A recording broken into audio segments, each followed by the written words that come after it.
चलिए देखिए तो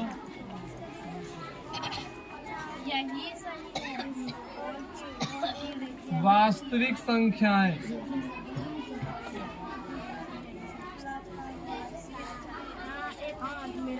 रियल नंबर्स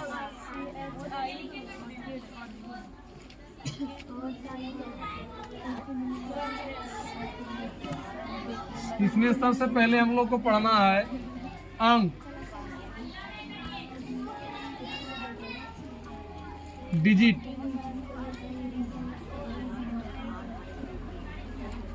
अंक किसे कहते हैं, है ना? लिखिए अंक, ये वह गणितीय संकेत, वह गणितीय संकेत जिसके द्वारा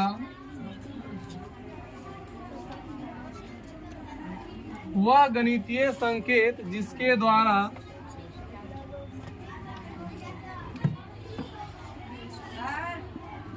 संख्याओं को व्यक्त किया जाता है,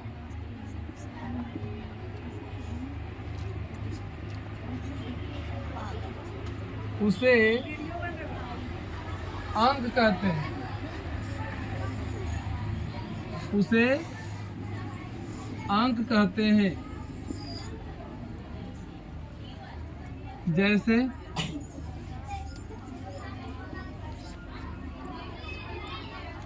जीरो, 1, 2, 3, 4, 5, 6, 7, 8, 9।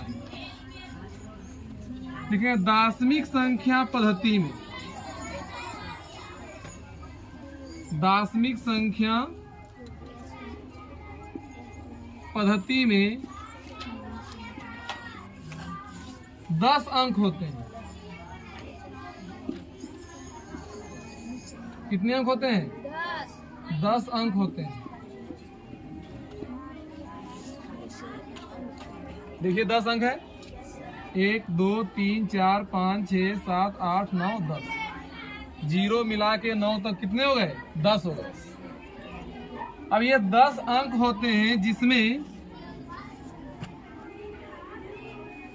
10 अंक में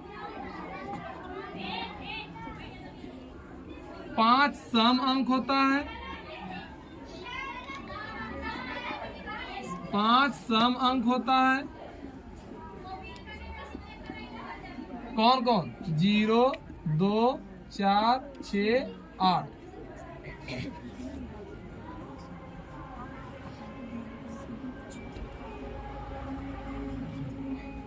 और 5 विषम अंक होता है।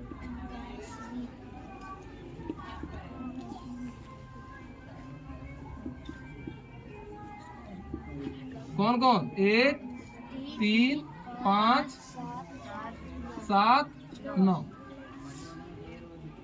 अब सम अंक किसे कहते हैं और विषम अंक किसे कहते हैं? फिर बनेगा सम संख्या और फिर विषम संख्या। सम अंक कहते हैं जिसका पूर्ण जोड़ा लग जाए, जो 2 से पूर्ण विभाजित हो जाए, उसे सम कहते हैं। और विषम जो 2 से पूर्ण विभाजित नहीं हो, उसे क्या कहते हैं? विषम कहते हैं। इवन एंड ओड इंग्लिश में सम को बोलते हैं इवन और विषम को बोलते हैं ओड। अब लिखना है अंक हो गए 10। कितने हो गए? 10। 10 अंक में देखिए 10 अंक में ये जो हो गया 0, 2, 4, 6, 8, ये हो गया सम अंक। ये क्या हो गया? सम अंक। और 1, 3, 5 और 7 और 9, ये क्या हो गया? विषम। क्या हो गया? ये हो गया सम अंक। और ये नीचे वाला क्या हो गया? ये हो गया विषम अंक।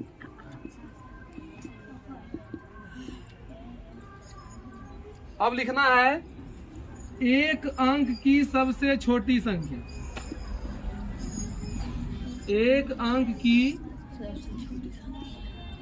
सबसे छोटी संख्या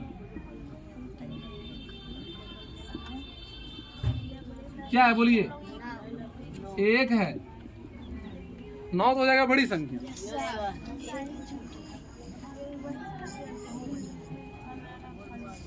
नोट कीजिए जल्दी से।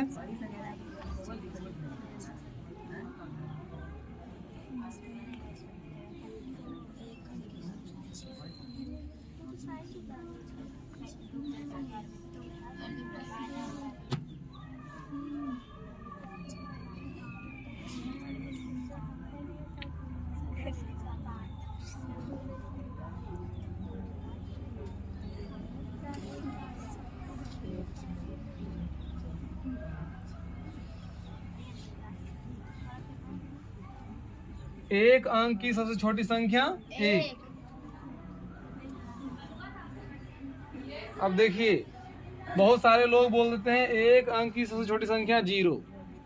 0 संख्या में काउंटिंग नहीं किया जाता है, ठीक है, क्योंकि 0 का अपना कोई वैल्यू नहीं है। 0 का वैल्यू तभी है जब वो किसी संख्या के दाएं लगता है ना, उसका अपना कोई वैल्यू नहीं है। अगर वो अकेले है तो 0 का अपना कोई वैल्यू नहीं है। जब तक वो किसी संख्या के आगे ना लग जाए, दाएं साइड नहीं लग जाए, तब तक उसका कोई वैल्यू नहीं है। इसलिए उसे संख्या गिनती में नहीं रखा गया, केवल वो अंक रह गया। क्या रह गया? केवल अंक रह गया। तो एक अंक की सबसे छोटी संख्या 1 है। फिर लिखना है एक अंक की सबसे बड़ी संख्या।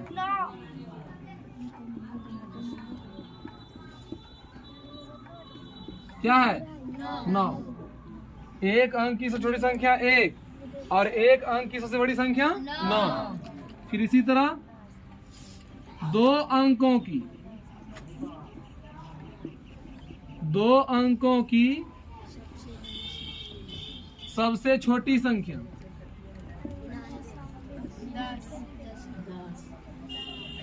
क्या होगा? देखो 0 तो पहले लिखाएगा नहीं, क्योंकि जब 0 एक अंक की छोटी संख्या नहीं हुआ तो दूसरा अंक में भी नहीं लिखाएगा पहले 0, तो पहले लिखाएगा 1। अब 1 के बाद 0 का वैल्यू आ सकता है, इसलिए आप 0 लिख सकते हैं। तो 2 अंकों की सबसे छोटी संख्या कितना हुआ? 10 हो गया। 10 हो गया। फिर लिखिए 2 अंकों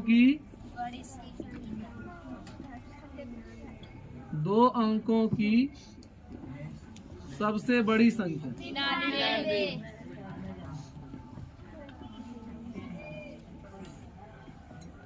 सबसे बड़ी संख्या, जब एक अंक की बड़ी संख्या हुआ 9, अब लिखना है 2 अंक का, तो 9 से बड़ा कोई अंक होता नहीं है, तो 2 को लिख देंगे। 1 9 2 9। 2 अंकों की सबसे बड़ी संख्या 99। इसी तरह आगे लिखना है, जल्दी नोट कीजिए।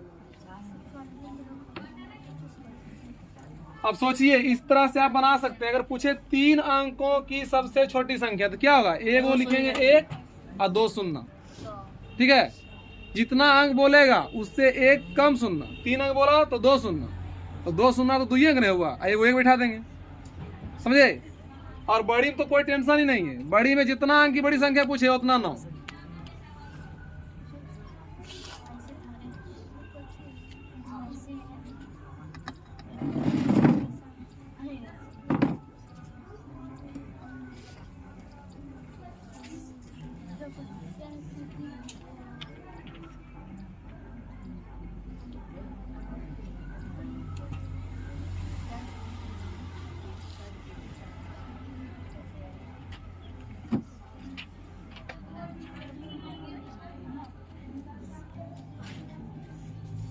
चलिए आगे देखिए, आगे लिखिए।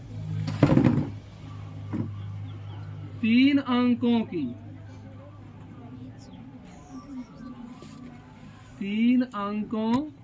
की सबसे छोटी संख्या। छोटी संख्या तो 1 ठो तो 1 लिखाएगा, 1 अंक हो गया। अब 2 अंक और लिखना है, तो सबसे छोटा लिखेंगे 0 0। 100 है, रटना नहीं है, समझना है। 3 अंकों की सबसे बड़ी संख्या, छोटी तो लिखा गया, बड़ी संख्या 999। क्या होगा? 3 अंकों की सबसे बड़ी संख्या। बड़ी तो देखना ही नहीं, जितना अंक बोले उतना 9। 3 अंक बोला 3 9 999।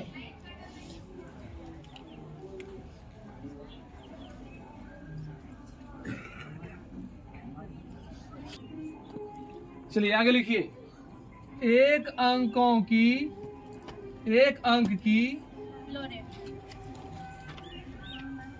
कुल संख्या, एक अंक की कुल संख्या क्या होगा बताइए? 9। कैसे आया 9? ये 9 आया, एक फॉर्मूला है, यहाँ लिख देते हैं, हमेशा नहीं लिखेंगे। एक अंक की कुल संख्या हुआ 9। कैसे हुआ? तो लिखेंगे एक अंक की कुल संख्या, या ऐसे लिखिए n अंकों की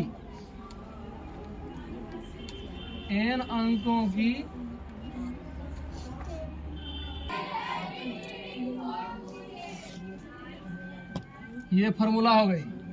जितना अंक की संख्या पूछेगा ये फॉर्मूला पर रखिएगा, जितना अंक बोलेगा n के जगह उतना रखना, ठीक है? जैसे भी निकालते हैं हम, इसी को लिखिए एक अंकों की कुल संख्या। जैसे एक अंक की कुल संख्या, ध्यान दीजिए, समझिए अच्छा से। एक अंक की कुल संख्या 9 जानते हैं आप? अब 9 कैसे आया जरा देखते हैं फॉर्मूला से। तो यहाँ 10 पर पावर n, यानी जितना अंक के पूछ रहा है, जितना अंक के पूछ रहा है एक अंक के, तो n हो गया 1। तो लिखेंगे 10 पर पावर n, n के जगह लिखेंगे 1। 10 पर पावर n, n के जगह लिखेंगे 1 माइनस 10 n माइनस 1, n कितना है? 1। 1 माइनस 1, 1 माइनस 1। अब 10 पर पावर 1 हो गया 10, अब माइनस 10 पर पावर 1 घटाओ 1, कुछ नहीं बचा यानी 0। तो 10 घटाओ किसी भी संख्या पर पावर 0, उसका मान 1। किसी भी संख्या पर पावर 0 उसका मान 1। कितना है? 10 घटाओ 1 9। यही तो 9 है, ठीक है ना? उसी तरह से 2 अंक निकाल के दिखाइए आप। 2 अंकों की कुल संख्या, 2 अंकों की कुल संख्या, चलिए बताइए आप कितना होगा? कितना होगा? चलो ये तो हो गया फॉर्मूला। अब और एक ट्रिक समझिए। ये तो हो गया फॉर्मूला, अगर याद नहीं रहे तो आपको क्या करना है? 2 अंकों की कुल संख्या निकालने के लिए आप 3 अंकों की सबसे छोटी संख्या में 2 अंकों की सबसे छोटी संख्या घटा दीजिए। कितना हो गया? 90। अगर 2 अंकों की कुल संख्या पूछे, है ना, 2 अंकों की कुल संख्या पूछे, तो आप लिखिए 3 अंक के सबसे छोटी संख्या और उसमें घटाइए 2 अंक की छोटी संख्या, ठीक है ना? तो 100 घटाओ 10 कितना हो गया? 90। इसी तरह से 3 अंकों की कुल संख्या, 3 अंकों की कुल संख्या उसी पर आधारित है। यहाँ लिखिए 90 जी। कितना होगा? आपको क्या करना है अभी? 4 अंक के छोटी संख्या लिखना है और उसमें घटाना है 3 अंक के छोटी संख्या। कितना हो जाएगा? 900। 1000 घटाओ 100, 900। उसी तरह से 4 अंकों की कुल संख्या, 4 अंकों की कुल संख्या क्या करना है? 5 अंकों की सबसे छोटी संख्या में घटाना है 4 अंकों की छोटी संख्या। कितना होगा? 10,000 में 1000 घटाइए 9000, यानी 4 अंक के कुल संख्या हो गया 9000। उसी तरह से चलिए 5 से चलते हैं। 5 अंकों की कुल संख्या, 5 अंकों की कुल संख्या कितना होगा? 6 अंकों की सबसे छोटी संख्या, और घटाइए 5 अंकों की सबसे छोटी संख्या। छोटी संख्या घटाना है, कितना होगा? इकाई, दहाई, सैकड़ा, हजार, 10,000, लाख। 1 लाख में घटाइए 10,000, 90,000। 1 लाख में घटाना है 10,000, 90,000। चलिए लिखिए इसको। समझ में आई कि नहीं आई?